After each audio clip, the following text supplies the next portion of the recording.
Get ready, Staten Island. It's time to celebrate 5 years of Ferry Hawks baseball. Join us Friday, April 24th through Sunday, April 26th for our first homestand of the season and our 5th anniversary celebration. Score big with $5 tickets. Grab $5 domestic draft beers. Enjoy $5 popcorn. And yes, 2 Nathan's hot dogs for just $5. Visit ferryhawks.com now to lock in your seats. Listen, all you New Yorkers. Excuse me. Taxi. Okay, man, we're looking around. This is the 77 WABC minicast.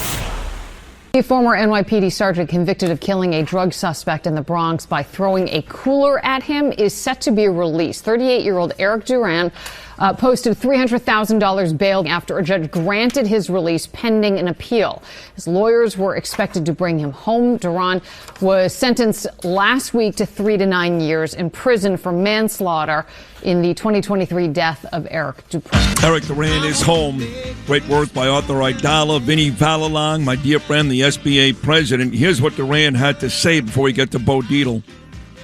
Yesterday, first and foremost, I want to thank my family, particularly my wife, my children, and my parents for all their unconditional love and support throughout this ordeal. I also want to thank God for giving me strength and guiding me through this darkness.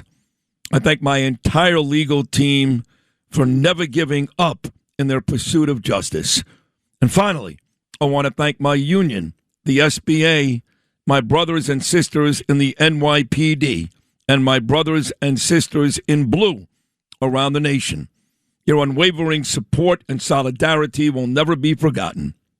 Thank you, everyone, for your prayers. I now look forward to seeing my family and fighting my appeal with the same determination that I demonstrated throughout my whole career in the NYPD. Erik Duran. Mind you, he did stop at church before he went home. One of his brothers and sisters in blue is on the phone right now and is on every Tuesday. Great cop. Uncle Bo Dietl. Bo, Erik Duran is home. That must make you very happy. Oh, yeah, and I'm very, very happy. But, you know, you got the Court of Appeals.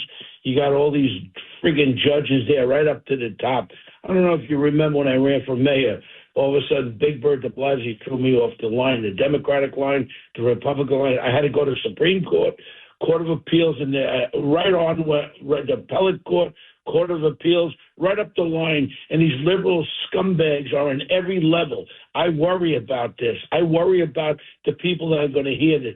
This sergeant should not be in jail. The sergeant should not have been the one that was arrested. In reality, he was just doing what he was supposed to be doing his job, stopping this scumbag drug dealer from possibly hurting or killing another cop or another civilian out there. Every day I play, what do you call that? When I walk across the street with these little scumbags on these motorbikes and all that. You got to understand something. This kid should have never been locked up.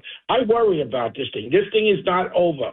And, you know, and what's going to happen is there's going to be a big surge to try to keep this conviction, you know.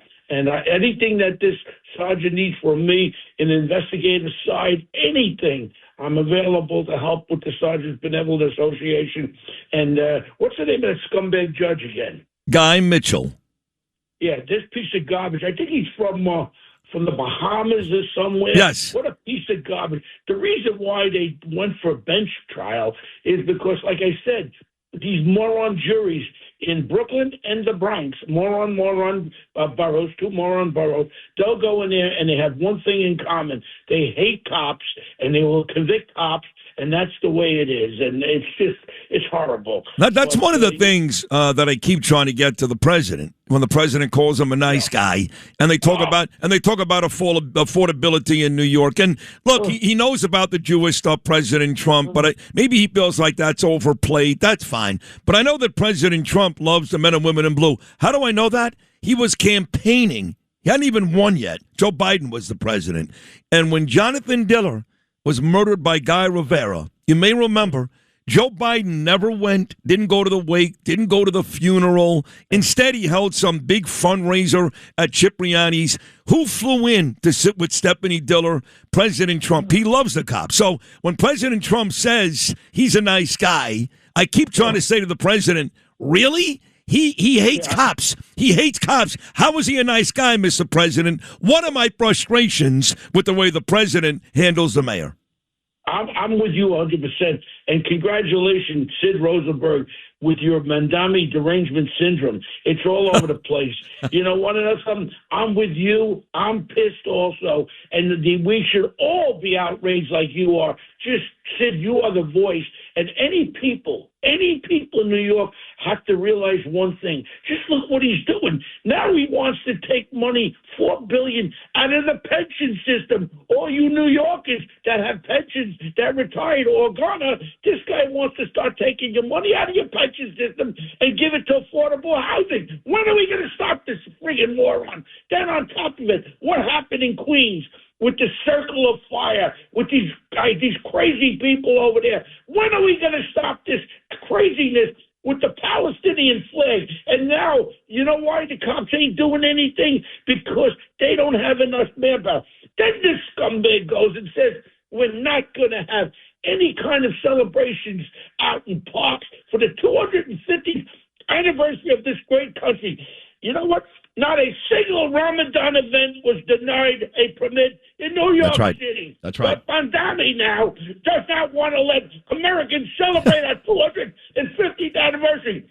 Why? And then on top of it, we have no police there. You don't have the manpower because all the cops are retired, and the ones that are coming on are like, which way did they go? Because they're just stuffing bodies in there that can breathe, but don't want to be proactive. Proactive means go after these little scumbags in these motorcycles and all these guys committing all the crimes. Get on the street and start tossing these guys for the guns. That's how you stop shootings. That's how you stop crime.